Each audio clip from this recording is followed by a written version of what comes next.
Tuhan, Kau sungguh besar, karya-Mu sungguh ajaib, tiada hentinya ku mengagumi, sungguh Kau ajaib. Ku mau selalu bersyukur kepadamu, Tuhan. Anugerah-Mu mempesonaku, selalu dan selalu Kau angkat hatiku, Kau membuatku berharga di mata-Mu. Bersama-sama lebih lagi nyatakan, Tuhan, Kau sungguh besar, karya-Mu sungguh ajaib, karya-Mu sungguh ajaib, tiada hentinya ku mengagumi, sungguh Kau mari sama-sama nyatakan, ku mau selalu bersyukur kepadamu, Tuhan. Anugerah-Mu mempesonaku, selalu dan selalu Kau angkat hatiku, Kau membuatku berharga di mata-Mu. Kami mau bersyukur, ku mau selalu bersyukur kepadamu, Tuhan. Anugerah-Mu mempesonaku, selalu dan selalu Kau angkat hatiku, Kau membuatku berharga di mata-Mu. Mari Bapak Ibu sendiri nyatakan, Tuhan, Kau sungguh besar, karya-Mu sungguh ajaib, karya-Mu sungguh ajaib, tiada hentinya ya Tuhan, tiada hentinya ku mengagumi, sungguh Kau mari sama-sama nyatakan lebih lagi, ku mau selalu bersyukur kepadamu, Tuhan. Anugerah-Mu mempesonaku, selalu dan selalu Kau angkat hatiku, Kau membuatku berharga di mata. Kami mau bersyukur kepadamu ya Tuhan, ku mau selalu bersyukur kepadamu, Tuhan. Anugerah-Mu mempesonaku, yes Lord. Selalu dan selalu Kau angkat hatiku, Kau membuatku sambil angkat tanganmu nyatakan, kami mau bersyukur, mau selalu bersyukur kepadamu, Tuhan. Anugerah-Mu mempesonaku selamanya Bapa, selalu dan selalu Kau angkat hatiku, Kau membuatku berharga. Bapak Ibu sendiri nyatakan, mau selalu bersyukur, ku mau selalu bersyukur kepadamu. Ini ungkapan hati kami Tuhan, ini cinta kami, ini syukur kami bagimu ya Allah. Selalu dan selalu Kau angkat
ya lalaba. Biar setiap hati mengarahkan iman dan percayanya kepada Tuhan. Kita lama ya namba ya boshande. Tiada yang seperti-Mu Bapa, tiada yang seperti-Mu Yesus, tiada yang seperti-Mu Tuhan yang kami tinggikan. Ya lalaba shanda ya lalaba, ya lalaba shanda ya lama ya ma. Mari angkat syukur ucapkan terima kasih Bapa, terima kasih Yesus. Kau pilih kami Tuhan, Kau berkati kami Bapa. Shalala ya nama. Ya lalaba shalalaba ya lalaba ya lalaba ya lalaba ya lalaba ya lalaba. Menyatakan ku mau memuji-Mu, ku selalu puji-Mu, ku mau menyembah-Mu, ku selalu sembah-Mu. Kau yang layak terima semua pujian, kemuliaan hanya bagi Tuhan. Memuji-Mu, ku mau memuji-Mu, ku selalu puji-Mu, ku mau menyembah-Mu, ku selalu sembah-Mu. Kau yang layak terima semua pujian, kemuliaan hanya bagi Tuhan. Mari lebih lagi sambil angkat tanganmu katakan, ku mau memuji-Mu, ku selalu puji-Mu, ku mau menyembah-Mu, ku selalu sembah-Mu. Kau yang layak terima semua pujian, kemuliaan hanya Bapak Ibu sendiri katakan, ku mau memuji-Mu, ku mau memuji-Mu, ku selalu puji-Mu, ku mau menyembah-Mu, ku selalu sembah-Mu. Kau layak terima semua pujian, kemuliaan hanya Yesus. Lebih lagi kami katakan, ku mau memuji-Mu, ku selalu puji-Mu, ku mau menyembah-Mu, ku selalu sembah-Mu. Kau yang layak terima semua pujian, kemuliaan hanya bagi Kau yang layak, Kau yang layak terima semua pujian, kemuliaan hanya bagi Tuhan. Kau yang layak terima semua pujian, kemuliaan hanya bagi Yesus. Dan sekali lagi saja kita berbahasa roh. Ya lalaba syaka ya lalaba laba laba laba laba laba laba laba laba laba laba laba. Ya lalaba syaka ya lalaba laba laba laba laba laba laba laba laba laba laba laba. Ya lalaba laba laba.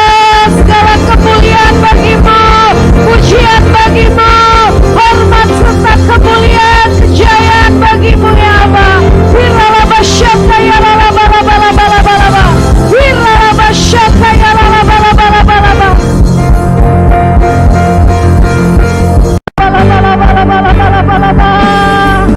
Biar hari-hari ini ya Tuhan, kami terus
Biarlah ini menjadi doa kami Tuhan.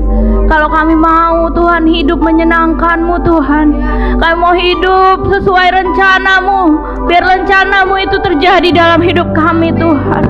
Terima kasih Tuhan, Kau saat ini Tuhan, kami mendengarkan sharing firman-Mu Tuhan Yesus, yang nanti akan dilanjutkan dengan khotbah dari Gembala Sidang Tuhan. Biarlah Engkau yang taruh perkataan-Mu Tuhan dalam mulut lidah hamba-Mu yang tidak ada apa-apanya ini Tuhan. Biarlah Engkau yang berbicara kepada setiap satu persatu dari kami Tuhan. Biarlah setiap firman yang Kau mau sampaikan tertanam dalam hati kami, berbuah, bahkan bertumbuh dalam kehidupan kami.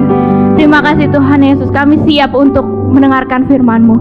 Hanya dalam nama Tuhan Yesus Kristus sama-sama kita katakan amin. Silakan duduk saudara yang dikasih Tuhan. Puji nama Tuhan. Terima kasih untuk WL Singer dan para pelayan imam-imam musik, dan juga saudara sekalian. Shalom. Oke, pada hari ini izinkan saya untuk sharing sebentar tentang apa yang Tuhan taruh di dalam hati saya, apa yang Tuhan bicara kepada saya akhir-akhir ini. Oke, boleh slide-nya dimulai? Sebelum kita masuk firman Tuhan, saya ada sebuah cerita. Mungkin ini sebuah ilustrasi.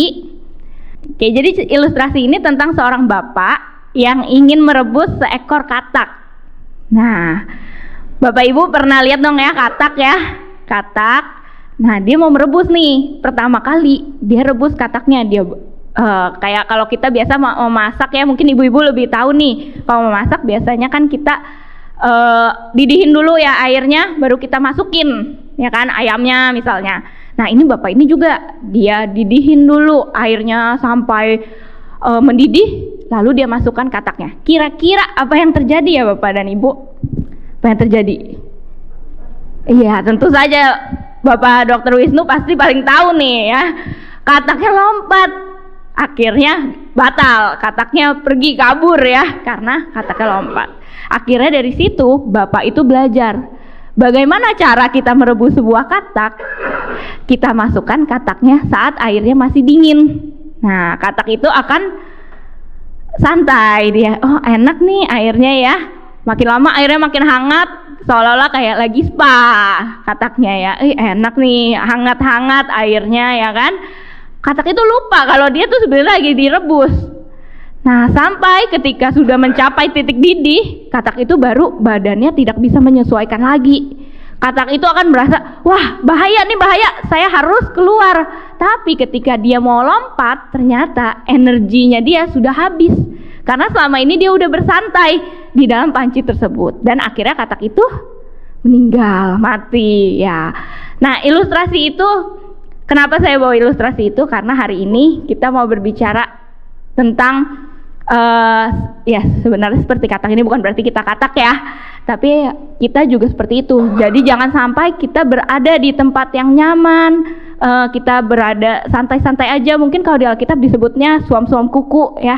Kita seolah-olah oh udah nih posisi kita udah nyaman, udah kita nggak perlu ngapa-ngapain lagi sampai akhirnya kita mati. Nah, maka dari itu tema kita hari ini adalah break your comfort zone atau keluar dari zona nyaman.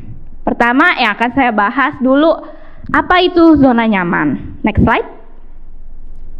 Oke, kalau menurut KBBI ya, zona nyaman itu adalah posisi atau keadaan fisik atau psikologis ketika seseorang merasa aman dan nyaman.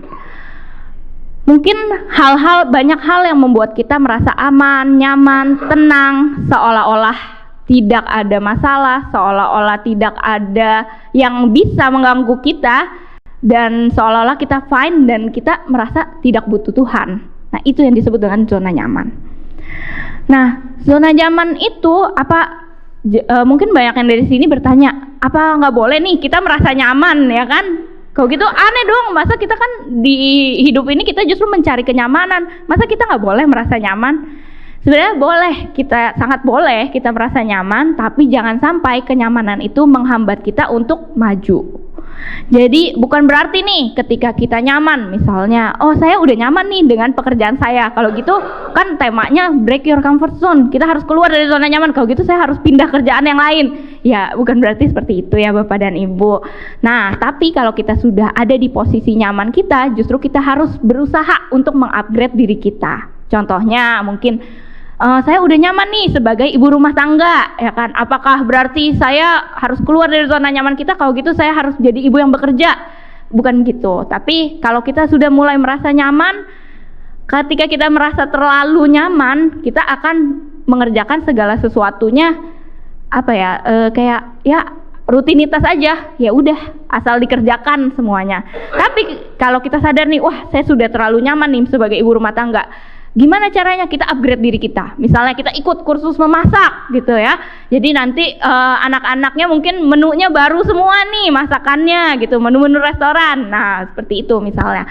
Itu cara kita untuk mengupgrade diri kita, keluar dari zona nyaman kita. Jadi kalau kita sudah nyaman di dalam pekerjaan kita, wah saya udah mengetahui nih pekerjaan saya harus begini. Tapi kalau kita sudah merasa terlalu nyaman, kita mulai kembangkan diri kita upgrade diri kita. Misalnya kita ikut webinar atau kursus-kursus di luar itu ya, yang bisa mengupgrade skill kita di dalam pekerjaan kita. Jadi intinya ketika kita ada di zona nyaman, jangan sampai kita terlalu nyaman, terlena sehingga kita mengerjakan segala sesuatunya sebagai rutinitas saja, dan kita lupa kalau kita tuh sebenarnya butuh Tuhan. Jadi berdoanya mungkin udah berbeda ya. Kalau ketika ada masalah, pencobaan, kita akan berdoanya sungguh-sungguh. Tapi ketika kita diberkati, mungkin kita ya udahlah doanya asal kurang ada gairahnya gitu dengan Tuhan. Nah makanya di sini kita slide selanjutnya. Maka dari itu kita akan belajar kenapa kita harus keluar dari zona nyaman. Di sini firman Tuhan di dalam Kejadian 12 ayat 1 sampai 9 mengkisahkan kalau Abraham itu disuruh Tuhan untuk pergi dari rumahnya ke tanah yang dijanjikan Tuhan. Padahal kan sebagai Abraham udah nyaman nih di rumahnya, ya kan, semuanya ada, fasilitas ada, tapi Tuhan suruh pergi. Dan waktu Tuhan suruh pergi, Abraham mau. Mungkin kalau saya yang disuruh waktu itu, saya belum tentu mau, ya kan. Saya udah nyaman di sini, disuruh pergi, kan nggak tahu juga nanti di tanah perjanjiannya kayak apa nih, belum ketahuan nih berapa lama jalannya. Nah tapi di situ Abraham taat. Nah yang pertama, kenapa kita harus keluar dari zona nyaman? Yang pertama, supaya kita jangan tanda kutip mati. Seperti kodok tadi ya, katak tadi, sudah terlalu nyaman di panci yang airnya hangat. Ketika airnya berubah menjadi panas, katak itu menjadi mati. Nah demikian juga kita. Ketika kita sudah merasa seolah-olah nyaman di dalam zona nyaman, kita menjadi kebal. Kita jadi nggak mau lagi upgrade diri kita. Bahkan gairah cinta kepada Tuhan itu sudah hilang. Nah itu alasannya kenapa kita harus keluar dari zona nyaman. Yang kedua, kenapa kita harus keluar dari zona nyaman? Supaya rencana Tuhan terjadi dalam hidup kita. Rencana Tuhan bagi saudara, bagi saya, baik yang di online maupun yang di onsite, itu rencana Tuhan besar. Makanya Tuhan mau rencana Tuhan itu tergenapi di dalam hidup setiap kita. Rencana Tuhan berbeda-beda tentunya, buat saya berbeda, buat saudara berbeda, dan tidak akan bisa tergenapi kalau kita sudah merasa nyaman di dalam zona nyaman kita. Tapi kalau kita keluar dari zona nyaman kita akan mengembangkan diri kita akan kejar Tuhan, kejar tujuan Tuhan di dalam hidup kita, maka kita akan bisa lebih bertumbuh lagi. Nah yang ketiga, supaya iman kita bertumbuh di dalam Tuhan. Kenapa kita harus keluar dari zona nyaman? Supaya iman kita bertumbuh di dalam Tuhan. Karena ketika kita tidak lagi berada di zona nyaman, kita akan sadar kita itu butuh Tuhan. Kita bergantung kepada Tuhan sepenuhnya, maka kita akan bertumbuh di dalam iman kepada Tuhan. Amin, saudara. Lalu pertanyaannya berikutnya, slide berikutnya, bagaimana caranya supaya kita bisa keluar dari zona nyaman? Yang pertama, sebenarnya caranya itu Tuhan sebenarnya secara tidak langsung bisa menarik kita dari zona nyaman kita. Dengan apa? Dengan masalah, pencobaan. Mungkin kita kalau ngelihat, kenapa sih saya baru hidup tenang dikit, ada aja masalah, ada aja pencobaan gitu ya. Ketika mungkin ujung-ujungnya jadinya kita malah mengeluh, bukannya malah kita bukannya malah kita introspeksi gitu. Mungkin kita merasa saya udah hidup dengan benar, saya udah hidup dengan taat kepada Tuhan, tapi kenapa masalah masih terjadi? Nah, itu adalah salah satu cara Tuhan untuk tarik kita keluar dari zona nyaman kita.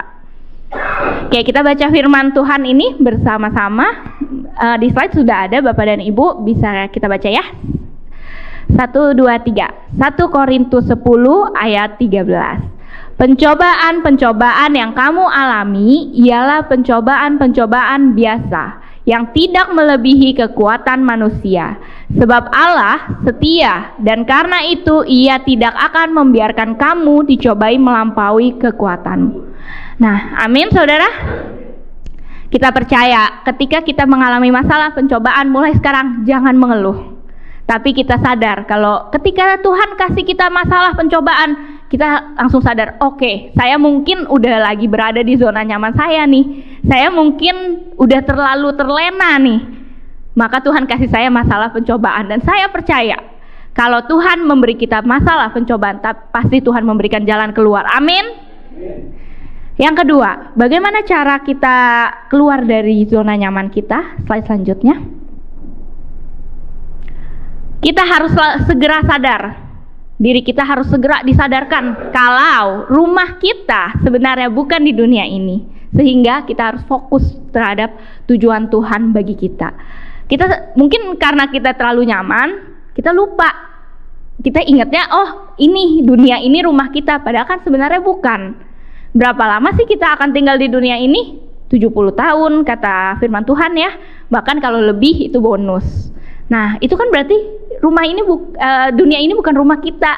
Karena itu kita harus sadar, ketika kita terlalu nyaman, kita harus ingat kembali kalau fokus kita adalah tujuan yang Tuhan berikan bagi kita. Amin saudara. Mari kita baca firman Tuhan yang ada di slide. 1, 2, 3. Filipi 3 ayat 14. Aku terus maju kepada tujuan untuk mendapat hadiah, yaitu panggilan surgawi dari Allah dalam Yesus Kristus. Amin. Nah, yang kedua ini kita sadarkan diri kita kalau tujuan kita adalah panggilan surgawi. Jadi bukan bernyaman-nyaman atau bersantai-santai di dunia ini, tapi kita harus kejar supaya untuk panggilan surgawi itu tergenapi di dalam hidup kita. Amin. Oke, untuk kesimpulannya di slide selanjutnya. Ketika kita merasa terlalu nyaman, kita akan lupa dengan Tuhan. Karena itu, ketika kita diberkati, ingatlah kalau semua dari Tuhan dan untuk Tuhan. Dan kalau Tuhan izinkan masalah dan pencobaan dalam hidup kita, berarti Tuhan mengasihi kita dan Dia tahu bahwa kita mampu melampaui itu semua. Karena itu, break your comfort zone and focus on God. God bless you. Terima kasih saudara yang dikasih Tuhan. Sebelum kita masuk mendengarkan firman Tuhan melalui Bapak Gembala Sidang kita, mari kita bersatu hati dalam doa. Tuhan, terima kasih Tuhan untuk kesempatan yang Engkau berikan kepada kami Tuhan untuk mendengar tentang sharing firman-Mu Tuhan. Izinkan kami Tuhan, ajar kami Tuhan untuk menjadi orang-orang yang mau Tuhan terus bergantung kepadamu Tuhan. Apapun keadaan kami, baik kami ada masalah, ada pencobaan, bahkan diberkati sekalipun, kami mau terus Tuhan bergantung hanya kepadamu Tuhan. Kami tidak mau mengandalkan kekuatan kami. Kami tidak mau Tuhan berada di zona nyaman, tapi kami mau terus Tuhan, biar rencana-Mu tergenapi di dalam hidup kami Tuhan Yesus. Biar kami menjadi saksi-Mu Tuhan dimanapun kami berada. Biarlah hidup kami menjadi terang dan garam di dalam keluarga kami, komunitas kami, dimanapun kami berada. Biarlah hidup kami selalu menyenangkan-Mu Tuhan. Kau sebentar kami akan mendengarkan firman-Mu Tuhan melalui hamba-Mu, Bapak Gembala Pembina kami Tuhan, Bapak Pendeta Insinyur Niko Nyotora Harjo Tuhan. Engkau yang urapi setiap kami, biarlah kami lebih lagi Tuhan Engkau berbicara kepada kami dan hidup kami menyenangkan hati-Mu Tuhan. Terima kasih Tuhan Yesus. Materaikan setiap firman-Mu Tuhan, biar setiap kami menjadi pelaku firman-Mu dimanapun kami berada. Hanya dalam nama Tuhan Yesus Kristus. Haleluya. Amin. Terima kasih saudara. Selamat mendengarkan firman Tuhan. Salam semuanya. Tema khotbah bulan ini adalah memahami dan mengenal Tuhan. Yeremia 9 ayat 23 dan 24 berkata, "Beginilah firman Tuhan, janganlah orang bijaksana bermegah karena kebijaksanaannya. Janganlah orang kuat bermegah karena kekuatannya. Janganlah orang kaya bermegah karena kekayaannya. Tetapi siapa yang mau bermegah, baiklah bermegah karena yang berikut, bahwa ia memahami dan mengenal aku, bahwa akulah Tuhan yang menunjukkan kasih setia, keadilan, dan kebenaran di bumi. Sungguh, semuanya itu kusukai." Demikianlah firman Tuhan. Tuhan senang kepada orang-orang yang memahami dan mengenal Dia, bahwa Tuhanlah yang menunjukkan kasih setia, keadilan, dan kebenaran di bumi. Tuhan Yesus berkata kepada orang Farisi dan orang Saduki dalam Matius 16 ayat 2 dan 3. "Pada petang hari, kamu berkata, hari akan cerah karena langit merah, dan pada pagi hari kamu berkata, hari ini cuaca buruk karena langit merah dan redup. Rupa langit kamu tahu membedakannya, tetapi tanda-tanda zaman kamu tidak mampu." Tuhan juga berbicara kepada kita agar kita tidak hanya bisa melihat atau membedakan tanda-tanda yang terjadi di dunia ini, tetapi lebih daripada itu, kita harus mampu melihat tanda-tanda akan kedatangan Tuhan Yesus yang kedua kali. Sesuai dengan 1 Tesalonika 5 ayat 1 sampai dengan 11 dikatakan bahwa hari Tuhan datang seperti pencuri pada malam hari. Ini berlaku kepada orang-orang yang hidup dalam kegelapan. Tetapi bagi kita yang hidup dalam terang, hari Tuhan tidak datang tiba-tiba seperti pencuri. Orang yang hidup dalam terang atau siang adalah orang yang berjaga-jaga dan sadar. Orang yang hidup dalam terang atau siang tahu akan tanda-tanda zaman. Hari-hari ini Tuhan sedang berbicara kepada gerejanya tentang tahun 2033. Bahwa pada tahun 2033, setiap orang akan berjumpa secara autentik dengan Tuhan Yesus melalui kuasa dan hadirat Roh Kudus. Sampai tahun 2033, setiap kita mendapat kesempatan untuk memperkenalkan Yesus kepada setiap orang. Tahun 2033 merupakan goal penyelesaian amanat agung. Kalau benar tahun 2033 amanat agung selesai, tidak berarti bahwa Tuhan Yesus pasti datang tahun 2033. Ini tidak alkitabiah. Tetapi kalau kita berkata, tahun 2033 Tuhan Yesus bisa datang, itu alkitabiah. Sesuai dengan Matius 24 ayat 14 yang berkata, kalau amanat agung selesai, baru setelah itu tiba kesudahannya. Baru setelah itu bisa berarti 1 minggu, 1 bulan, 1 tahun, atau beberapa tahun. Tetapi yang jelas kita harus mengerti adalah Tuhan Yesus berkata, "Aku datang segera." Saya terus bertanya kepada Tuhan Yesus, bagaimana untuk menyelesaikan amanat agung ini? Tuhan memberikan jawaban melalui Yeremia 33 ayat 3. "Berserulah kepadaku, maka aku akan menjawab engkau dan akan memberitahukan kepadamu hal-hal yang besar dan yang tidak terfahami, yakni hal-hal yang tidak kau ketahui." Saya lakukan apa yang Tuhan suruh ini. Saya terus berseru-seru kepada Tuhan. Tuhan kembali memberikan pengertian bahwa hal-hal yang ada di depan ini adalah sesuatu yang besar. Tuhan memberikan kata kunci, sembahyang. Kita tahu bahwa arti sembahyang ini adalah berdoa. Tetapi Tuhan memberikan pengertian kepada saya, arti dari sembahyang itu sebagai berikut. Sembahyang berasal dari kata sembah dan yang. Kata yang berasal dari bahasa Sanskerta, Jawa kuno, Bali, yang berarti yang maha kuasa, yang maha mulia, yang maha suci. Bagi kita orang percaya, yang maha kuasa, yang maha mulia, yang maha suci, itu adalah Allah kita yang namanya Tuhan Yesus Kristus. Haleluya! Jadi kita harus menyembah Tuhan Yesus Kristus.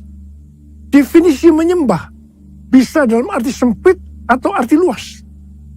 Menyembah dalam arti sempit adalah kita masuk dalam hadiratnya, merasakan hadiratnya, menikmati hadiratnya. Sedangkan menyembah dalam arti luas adalah taat akan firman-Nya. Mujizat-mujizat akan terjadi luar biasa.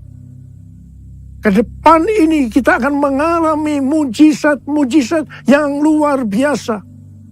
Kalau kita mau mengalami mujizat-mujizat itu, kata kuncinya adalah sembahyang. Untuk bisa mengerti dan memahami hal-hal yang besar yang akan terjadi sampai dengan tahun 2033. Kata kuncinya adalah sembahyang. Sesuai yang terjadi di Asbury Revival, maka pola penuaian jiwa dan pemuritan ke depan ini adalah doa, pujian, penyembahan bersama-sama dalam unity siang dan malam, yaitu sembahyang. Who is like you, Lord, in all the earth? Massive love and beauty, endless world. Nothing in this world can satisfy. Jesus, you're the cup that won't run dry. Your presence is heaven to me.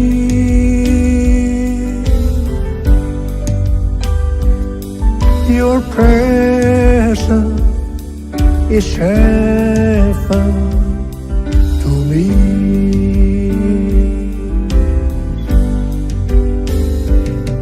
Your presence is heaven to me.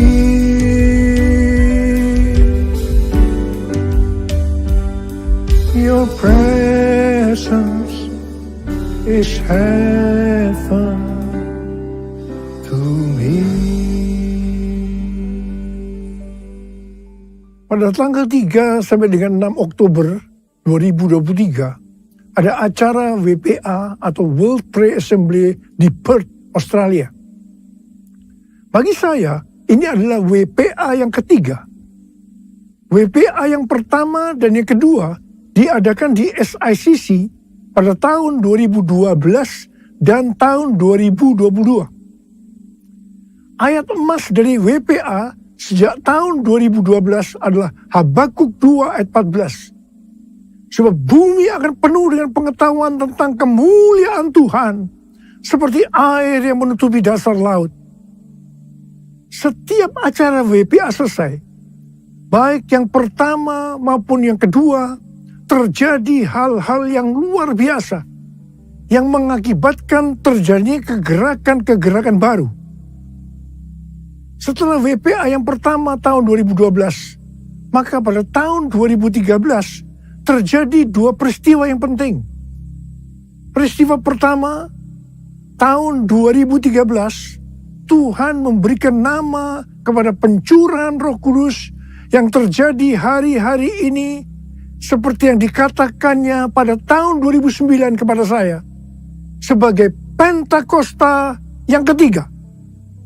Peristiwa kedua tahun 2013, pada waktu Global Council Empower 21 meeting di Hawaii, Tuhan memberikan visi bahwa pada tahun 2033, setiap orang akan berjumpa secara otentik dengan Tuhan Yesus melalui kuasa dan hadirat Roh Kudus.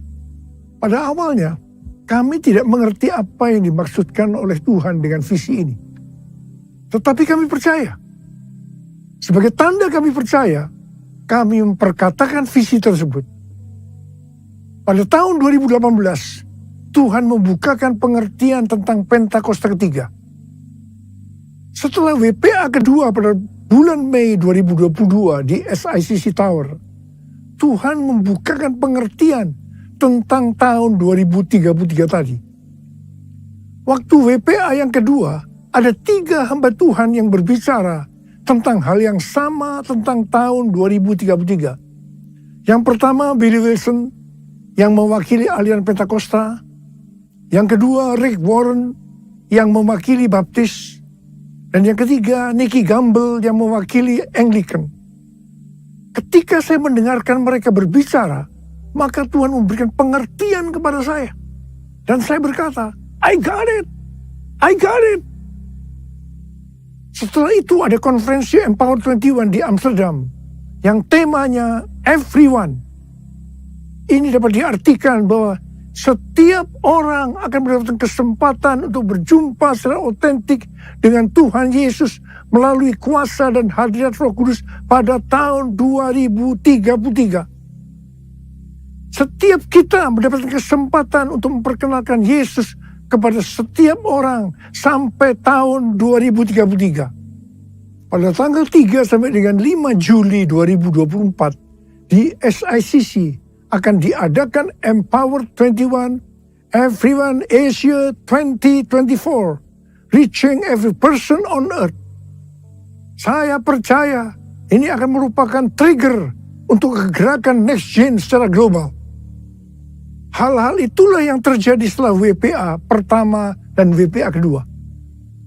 WPA ketiga di Perth telah berakhir dengan lawatan yang luar biasa untuk Next Gen.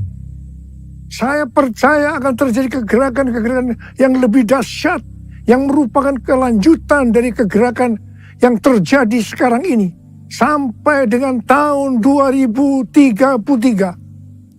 Pesan yang Tuhan berikan kepada kita adalah supaya kita menjaga agar doa, pujian, dan penyembahan kepada Tuhan tidak berhenti. Kita harus menjaga api doa itu terus naik ke hadapan Tuhan. Jadikan aku, Tuhan, rumah doamu, agar semua suku bangsa datang menyembahmu. Jadikan aku, Tuhan, rumah doamu, agar semua suku bangsa datang menyembahmu. Agar semua suku bangsa datang menyembahmu.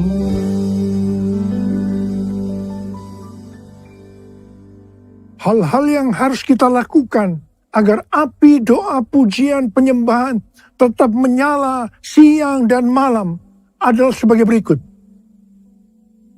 Imamat 6 ayat 12 dan 13 berkata, api di atas mezbah itu harus dijaga supaya terus menyala.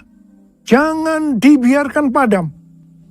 Setiap pagi imam harus menaruh kayu di atas mezbah, mengatur kurban bakaran di atasnya, dan membakar segala lemak kurban keselamatan di sana. Api di atas mezbah harus dijaga tetap menyala. Jangan sampai padam. Tuhan mau agar umat kepunyaannya, imamat yang rajani, yaitu kita ini semua, menjaga api doa tetap menyala. Ayat ini yang menjadi kekuatan pendorong bagi kaum Moravian di Herrnhut yang mempertahankan api doa pujian penyembahan 24 jam selama 100 tahun. Wow! Bagaimana supaya api doa tetap menyala? Apa yang harus kita lakukan? Yang pertama, senantiasa mempersembahkan kurban bagi Tuhan. Imamat 6 ayat 9 berkata, perintahkanlah kepada Harun dan anak-anaknya. Inilah hukum tentang kurban bakaran.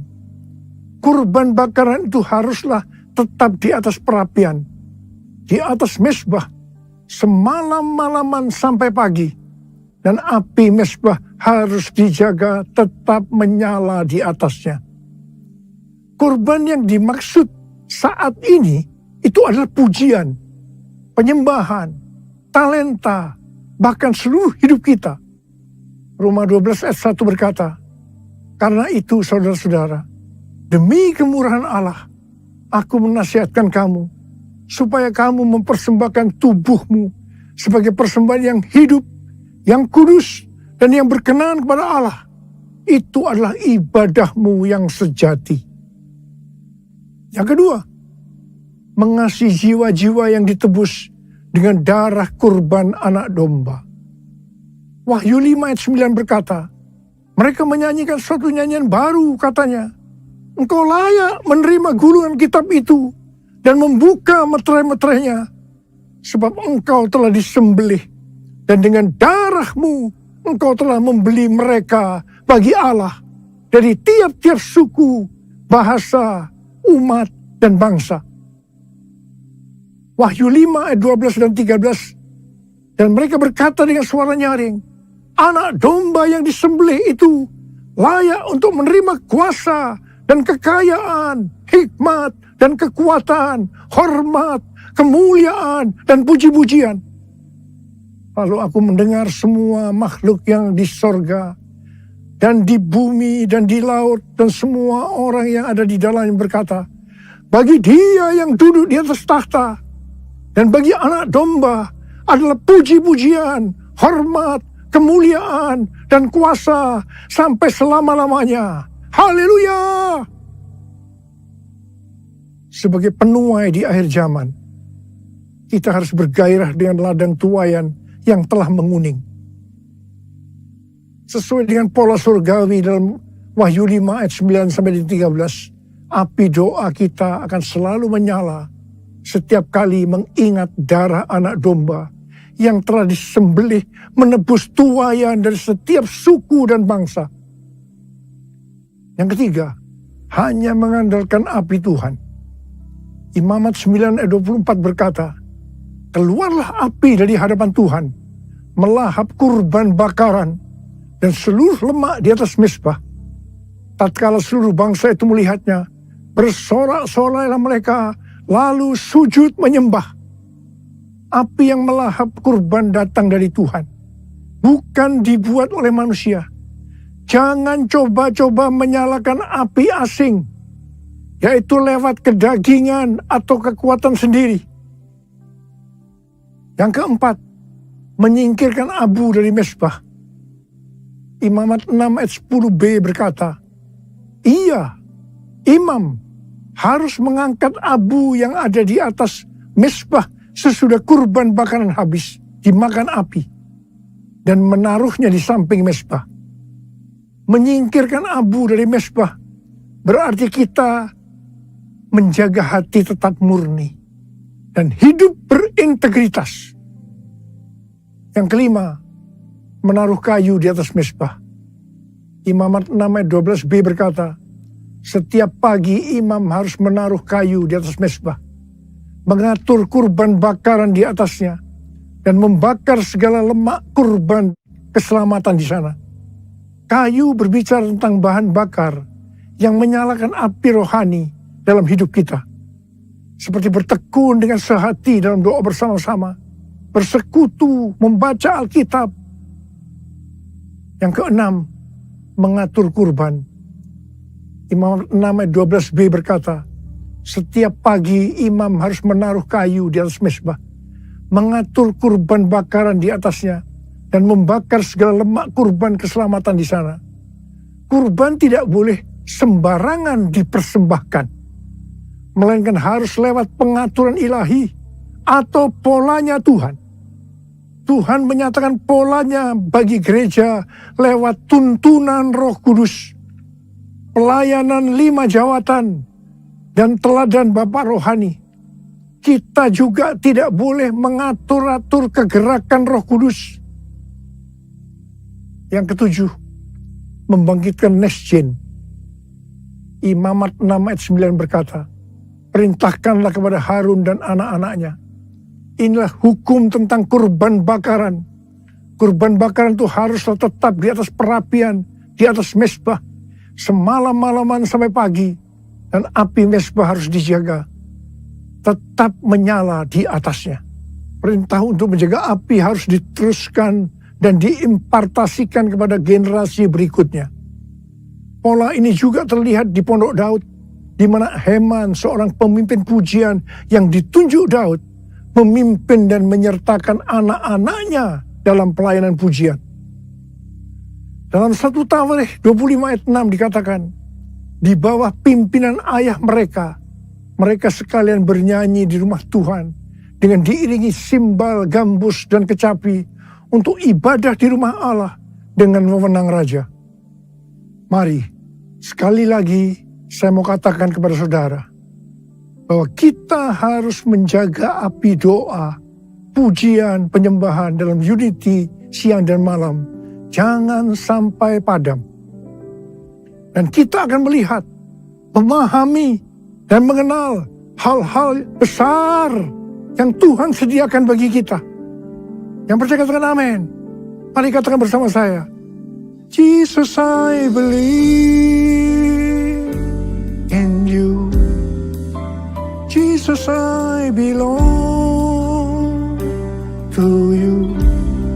You're the reason that I live, the reason that I sing. Jesus, I believe in you. Jesus, I belong to you. You're the reason that I live, the reason that I sing, with all I am.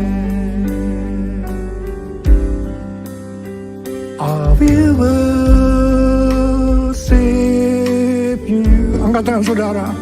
I will worship you.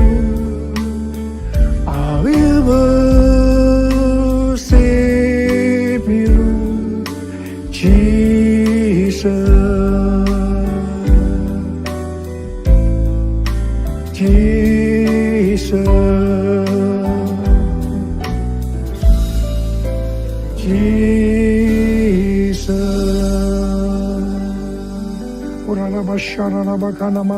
Mari kita berbahasa roh. Berbahasa roh. Yang sudah berbahasa roh, berbahasa roh. Oh, dia la bara bara bara bara bara bara bara bara bara. Oh, dia la bara bara bara bara bara bara bara. Oh, Rababa, curahkan pengurapan-Mu buat kami, Tuhan. Curahkan pengurapan-Mu buat kami, ya Tuhan. Kau melihat anak-anak-Mu sedang mengangkat tangan mereka di hadapan Tuhan. Pengurapan-Mu turun ke atas kami semua. Terima pengurapan Tuhan, terima, terima, terima, terima, terima, terima, terima. Oh, Rababa. Terima kasih, Tuhan. Terima kasih, Bapa. Terima kasih. Terima kasih. I will worship you. I will worship you. I will worship you, Jesus. Jesus. Jesus.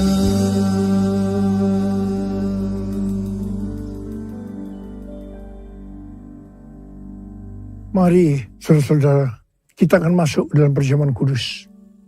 Kita akan mengingat ayat ini. Setiap kali kamu makan roti ini dan minum cawan ini, kamu memberitakan kematian Tuhan sampai ia datang. Perjamuan kudus adalah perjamuan Tuhan Yesus sendiri. Setiap kali kita masuk dalam perjamuan kudus, Tuhan Yesus selalu berkata, biarlah ini menjadi peringatan akan aku. Biarlah ini menjadi peringatan akan aku. Karena itu mari arahkan hati kita kepada kebaikan Tuhan. Kita akan mengingat kebaikan Tuhan. Supaya kita lebih mengasihi Tuhan Yesus. Kita lebih mengasihi satu dengan yang lain. Mari tundukkan kepala. Bapa, siapakah kami sebelum kami mengenal Engkau? Kami semua orang berdosa. Upah dosa adalah maut, mati. Tapi Engkau yang tidak berdosa telah dijadikan dosa oleh karena kami. Engkau harus turun dari surga mulia, menjelma menjadi manusia, mati ganti kami dengan penderitaan yang luar biasa. Sungguh kalau kami pikirkan betapa baiknya Engkau ya Aba. Kau jadikan kami sebagai anak-anak-Mu. Kau tuntun, Kau bela, Kau lindungi, Kau berkati.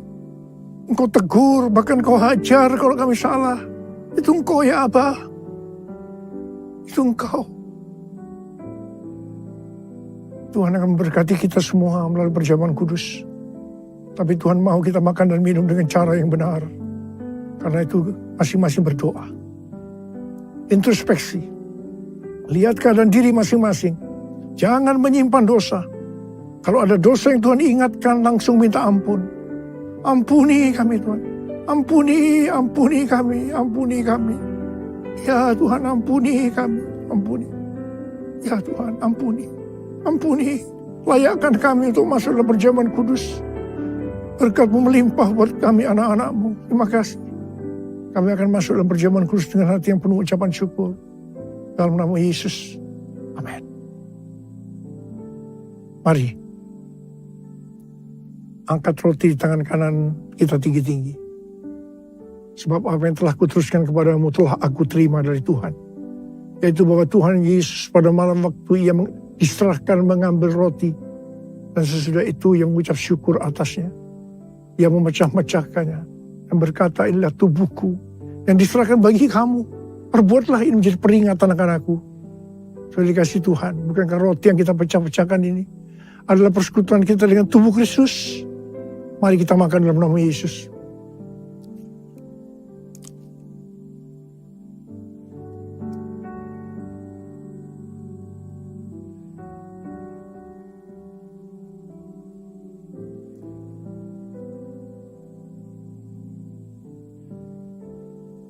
Angkat cawan di tangan kanan kita tinggi-tinggi. Demikian juga ia mengambil cawan sesudah makan lalu berkata, cawan ini adalah perjanjian baru yang dimeteraikan oleh darahku. Perbuatlah ini setiap kali kamu meminumnya menjadi peringatan akan aku. Sudah dikasih Tuhan, bukankah cawan pengucapan syukur? Yang atasnya kita ucapkan syukur adalah persekutuan kita dengan darah Yesus. Mari kita minum dalam nama Yesus.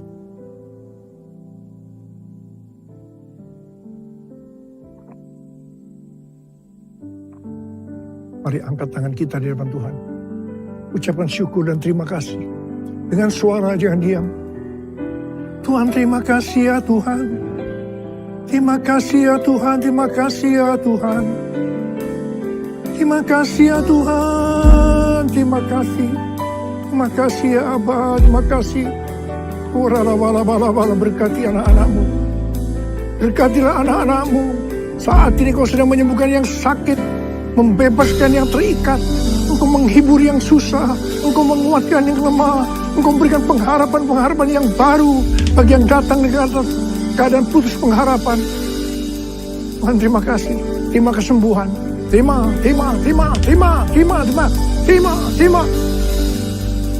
Ucapkan terima kasih. Katakan terima kasih Tuhan. Terima kasih Tuhan. Terima kasih. Terima kasih Yesusku. Terima kasih Yesusku. Puji syukur hanya bagi Tuhanku. Terima kasih Yesusku. Terima kasih Yesusku. Puji syukur hanya bagi Tuhanku. Terima kasih. Terima kasih Yesusku. Terima Terima kasih Yesusku, puji syukur hanya bagi Tuhanku. Terima kasih Yesusku, terima kasih Yesusku, puji syukur hanya bagi Tuhanku. Puji syukur hanya bagi Tuhanku. Puji syukur hanya bagi Tuhanku.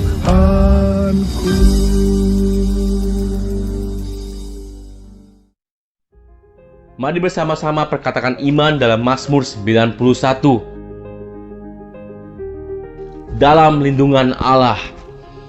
Orang yang duduk dalam lindungan yang maha tinggi dan bermalam dalam naungan yang maha kuasa akan berkata kepada Tuhan, tempat pelindunganku dan kubu pertahananku, Allahku yang kupercayai. Sungguh Tuhanlah yang akan melepaskan aku dari jerat penangkap burung, dari penyakit sampar yang busuk. Dengan kepaknya Tuhan akan melindungi aku, di bawah sayapnya aku akan berlindung, kesetiaannya ialah perisai dan pagar tembok. Aku tak usah takut terhadap kedahsyatan malam, terhadap panah yang terbang di waktu siang, terhadap penyakit sampar yang berjalan di dalam gelap, terhadap penyakit menular yang mengamuk di waktu petang.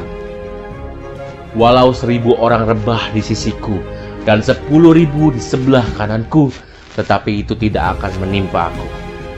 Aku hanya menontonnya dengan mataku sendiri dan melihat pembalasan terhadap orang-orang fasik.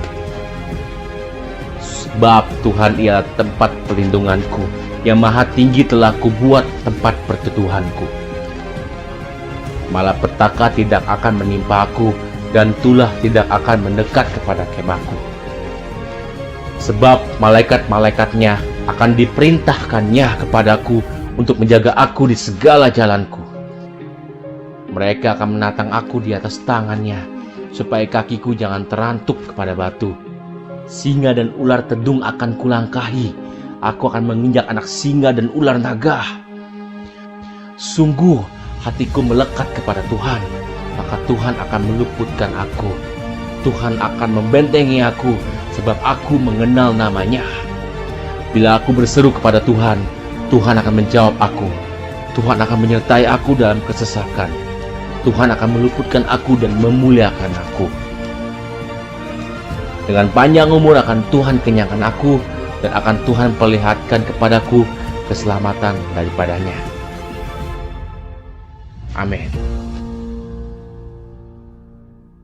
Mari saya undang jemaat yang dikasihi Tuhan untuk kita bersama-sama memperkatakan apa yang dimaksud dengan Pentakosta ketiga. Pentakosta ketiga adalah pencurahan Roh Kudus yang dahsyat di zaman ini, melebihi yang terjadi di Azusa Street. Pentakosta ketiga akan mengakibatkan penuaian jiwa yang terbesar dan yang terakhir sebelum Tuhan Yesus datang kembali. Pentakosta ketiga akan membangkitkan generasi Yeremia, yaitu anak-anak muda yang dipenuhi Roh Kudus, cinta mati-matian kepada Tuhan Yesus, tidak kompromi terhadap dosa, dan akan bergerak untuk memenangkan jiwa. Pentakosta ketiga lahir di Indonesia dan bergerak ke bangsa-bangsa. Gerakan ini dari timur ke barat dan akan kembali ke Yerusalem. Pentakosta ketiga akan memberikan kuasa untuk menyelesaikan amanat agung, dan setelah itu Tuhan Yesus datang kembali. Amin.